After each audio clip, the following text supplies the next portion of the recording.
This is KGW News at Sunrise. From funding to ending homelessness to traffic enforcement, Portland Mayor Ted Wheeler has a tall order for incoming Governor Tina Kotek.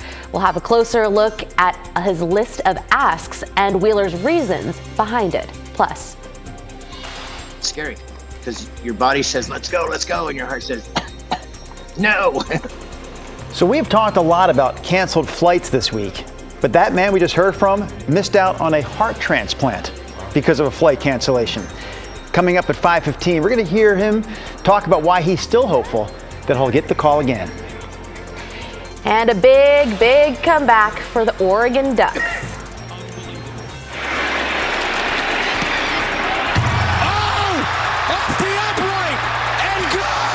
Bam! Look at that. The key fourth quarter plays that secured a Holiday Bowl win. That is coming up. Yeah, that went off the upright and in. Without it, the Ducks are tied instead of winning that bowl game. All right, we'll have more on that coming up, but we're also talking about zoo lights this morning. Yes, zoo lights is still happening. Huh? So we covered zoo lights right after Thanksgiving as it got underway. Yeah. The message this morning, if you're still looking for that holiday spirit, zoo lights continues through next Thursday. So one more full week of lights out there at the zoo.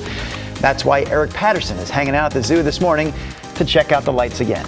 Okay, well, hey, happy Thursday. Yes, it is. Thursday morning now, 5 a.m. And were you about to say something? I think he may have forgot that it was Thursday about 15 minutes ago. Oh, really? When you were wrapping up your weather forecast. Stumbling on where we were. Yes, we're here. Are you off tomorrow? I am off tomorrow. So this is kind of like your Friday? This is my finale of 2022. Well, it's Thursday for the rest of us, Rod. Give us the Thursday forecast, please. I just actually realized that. This is my finale of 2022. All right, we have solid rain out there. Just really started to pick up in the last hour or so.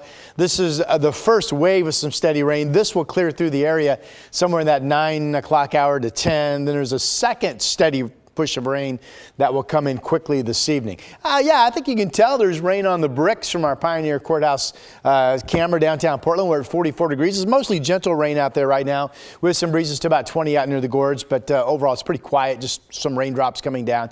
Showers midday 45, showers at 5 p.m. 48. Could be as early as 7 o'clock this evening that we have steady rain coming in for a second time. That's your forecast. Okay, thanks, Rod. You could call it Portland Mayor Ted Wheeler's New Year's wish list. It is a very long one and it's expensive. It's a wish list that Mayor Wheeler is giving to Oregon's new governor. KGW's Evan Watson takes a look. Mayor Ted Wheeler is asking the Oregon state government for help managing what he sees as some of the biggest issues facing Portland. First, and at the top of his list, Wheeler wants incoming Oregon Governor Tina Kotek to declare a state of emergency on the homelessness crisis. So what would this do? It would allow Portland to use emergency management or disaster resources to address homelessness.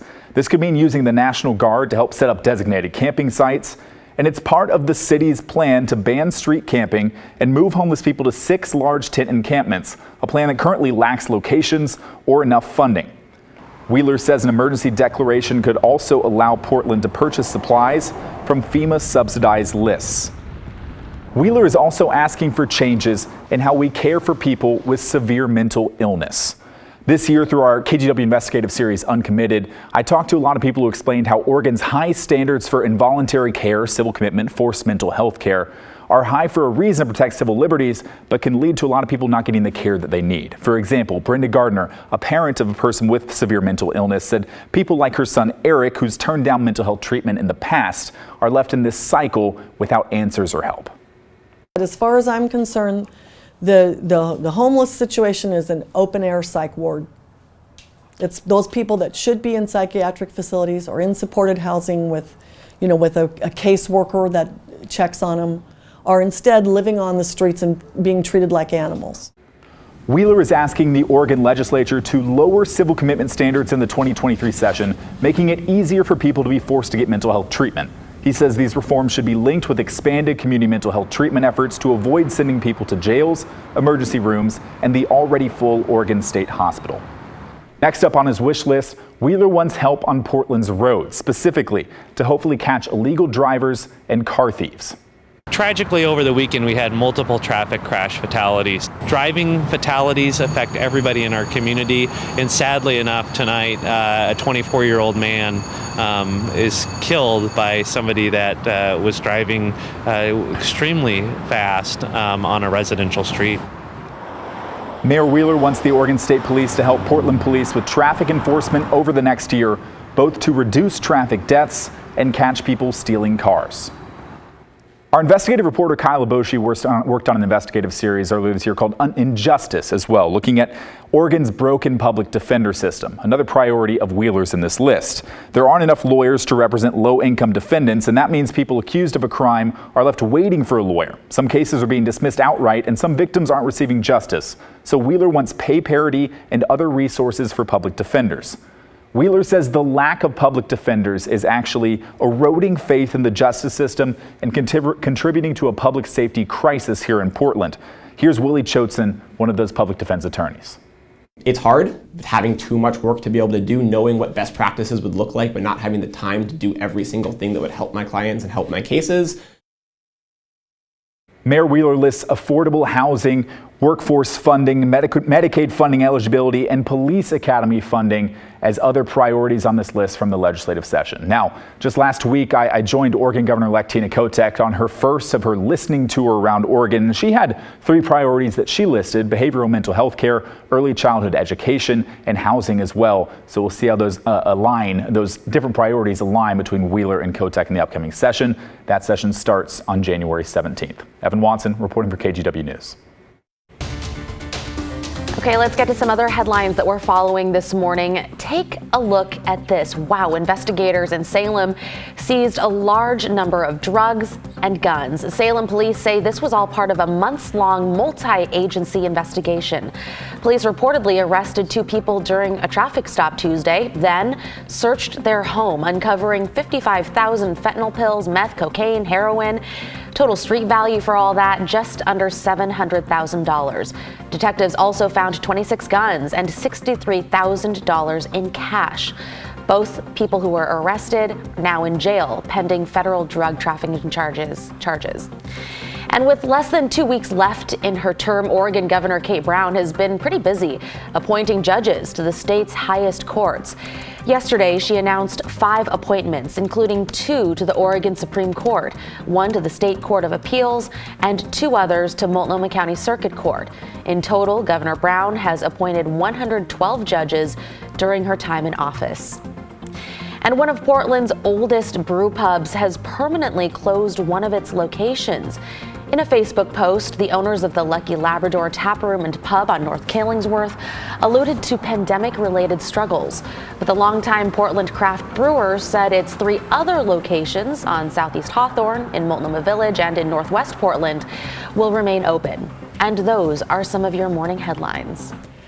All right, let's talk college football now, because the Ducks are coming back to Oregon with another win under their belt after beating North Carolina last night in the Holiday Bowl. So we're going to take you to the 4th quarter here. Ducks trailing, but they get a little closer with that 4th quarter touchdown.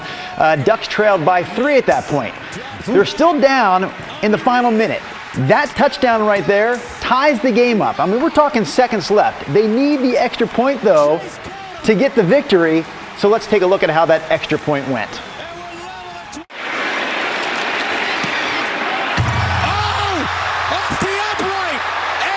Oh my gosh, boing. You can hear it, right? Yeah. You can hear it. Now you're going to see it. Off the upright. If it bounces the other way, it's still a tie game, but it actually bounces through the upright. What if it bounces into the crowd, then bounces back through the upright? Explain that exactly, Rod. How's that go? Here's how it went for real. The Ducks winning by a point.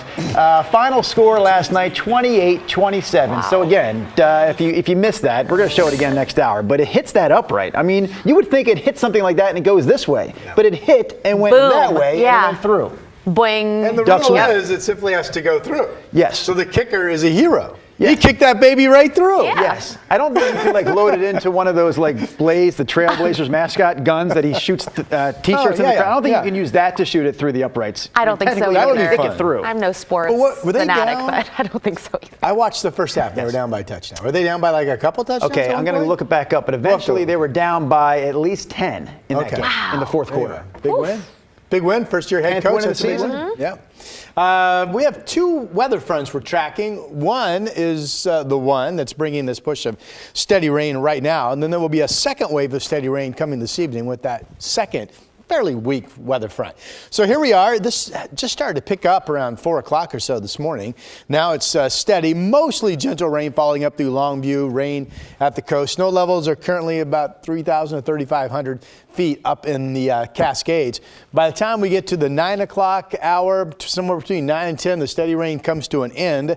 Snowing up in the Cascades. Could be a wet mix at times in the gorge, but right now we're expecting most areas to hold above freezing and for that not really to be an issue. So once we get into mid-morning, 9, 10 o'clock, it's just some scattered showers around, not a lot, not a bad day to be out and about. Here we are Thursday at 4 p.m. But now here comes that second weather front. This is 7:30, steady rain moving back in, and that's some heavier rain rates with that one, it looks like, through midnight or 1 a.m. This is 1:30 a.m.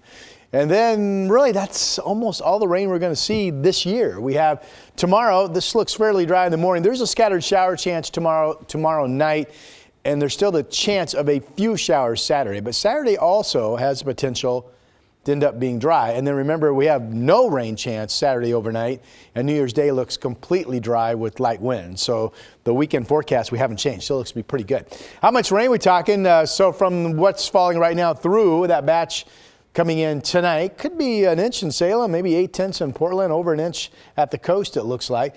By the way, we those rain totals will put us up into about 7.5 inches for the month of December.